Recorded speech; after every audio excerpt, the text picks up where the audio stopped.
Salut à tous, heureux de vous retrouver sur la chaîne TechServe. Aujourd'hui, une revue rapide du Loken de chez Opus Knife, un créateur, je le rappelle, entre autres de couteaux typés self-défense. Est-ce qu'ils sont forcément destinés à cela? Absolument pas, on peut également les utiliser en utilitaire, en EDC. Mais ces designs, du moins pour les modèles présentés, sont étudiés pour le combat et l'escrime courte. L'avantage de ce modèle est sur son double tranchant. Il va permettre, par exemple, sur une saisie, de trancher d'un côté ou de l'autre pour se dégager.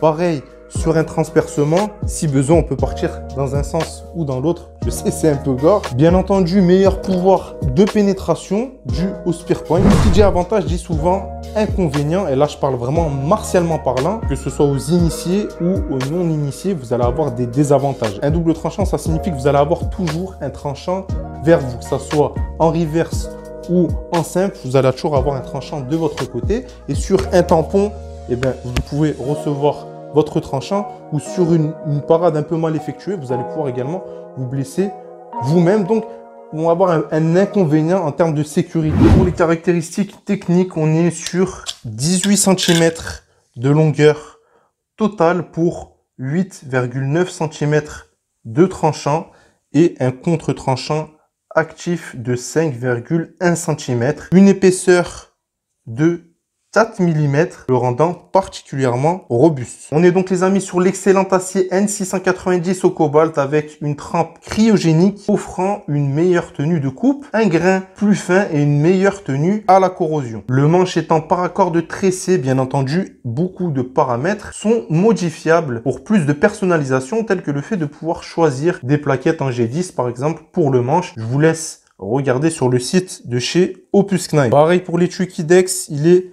personnalisable grâce à notre ami de chez Pyrénétac. Ici, on est sur du Kidex basket parfaitement moulé avec un multi-clip qui est un système de pinces pouvant être clippé partout de manière sécuritaire. Ça offre beaucoup de possibilités, notamment le fait de pouvoir le désolidariser et le clipper en fond de poche, ou alors clipper tout simplement tête vers le bas ou latéralement, chose très difficile avec un clip classique. Ça permet vraiment une multitude de ports de manière très simple. Si je me trompe pas, on est sur une quinzaine d'euros pour un clip. À vous de voir si ça vous intéresse, mais vraiment c'est du bon matos. Sinon, le créateur conseille quant à lui un port discret avec, comme vous pouvez le voir sur les images, juste une petite cordelette fixée à l'étui, puis à un dépassant de ceinture ou autre. Donc c'est un port statique. Au niveau pelvien, ça donne un accès extrêmement rapide à votre couteau.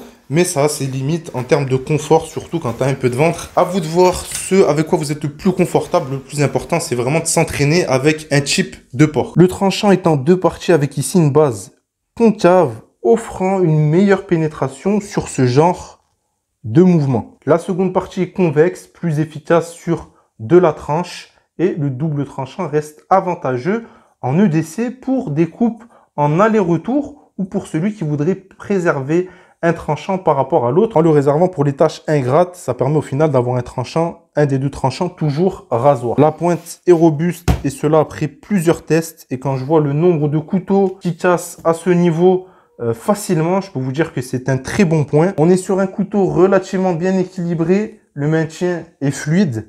Le ricasso, donc cette partie-là, qui a entre le manche et le début du tranchant, aurait peut-être dû être un peu plus haut, évitant ainsi de se prendre le doigt sur le tranchant quand on passe d'une prise classique au reverse, encore plus sous stress, ou quand on panique, chose qui n'arrivera sûrement jamais, mais remarquable d'un point de vue, encore une fois, martial.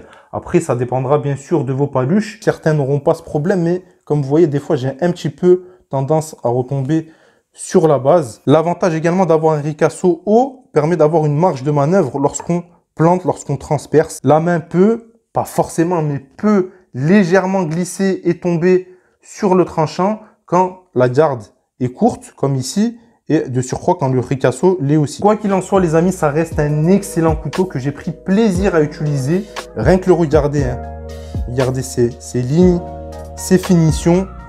Rien que le regarder à chaque fois qu'on sort de poche pour l'utiliser, c'est un plaisir. Les tranchants sont nickel, faciles à reprendre. Un bon couteau donc hybride entre self-défense et utilitaire, fait par un artisan français, en France, expérimenté. Merci d'ailleurs à Opus Knife pour cette magnifique création. Merci à vous pour votre confiance, de continuer de suivre les vidéos. Comme d'habitude, les liens sont dans la description. Restez connectés parce que les prochains jours, je vais sûrement sortir pas mal de vidéos. À plus, ciao.